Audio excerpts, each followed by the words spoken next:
Well, we've heard about Bass Pro for years now, and the mega retailer says it's still coming to Buffalo.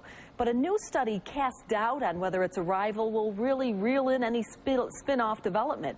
News 4's Milas Hairston's following this story, and he's in the newsroom. Milas? Yeah, we've heard a lot about this over the past 10 years, and now another study that may give people a different perspective of whether or not Bass Pro is a good deal for the Queen City.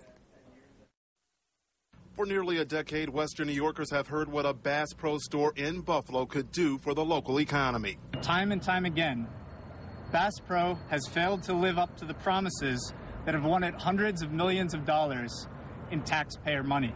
Now the nonprofit group Public Accountability Initiative is releasing a study that it claims is taking a closer look at Bass Pro's impact in communities where public dollars help lure the store to a city. The problem is that the economic development promises of increased tax revenue and job growth do not materialize. Jordan Levy is with the Erie Canal Harbor Development Corporation, which is negotiating a lease with Bass Pro. Taxpayers here are on the hook for a minimum of $35 million.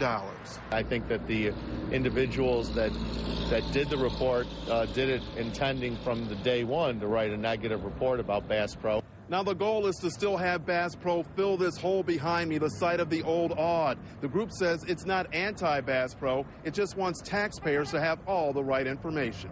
We're doing the things that are going to bring people back to our waterfront. It's this glorious day, and look how many people are here. And the people here are willing to give their take on what it will take to attract people downtown.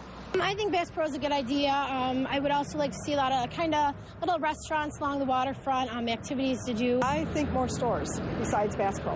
I mean, I know Main Street down that way got kind of dysfunctional and that, but down here I think people would shop more if there was more little kiosk type stores.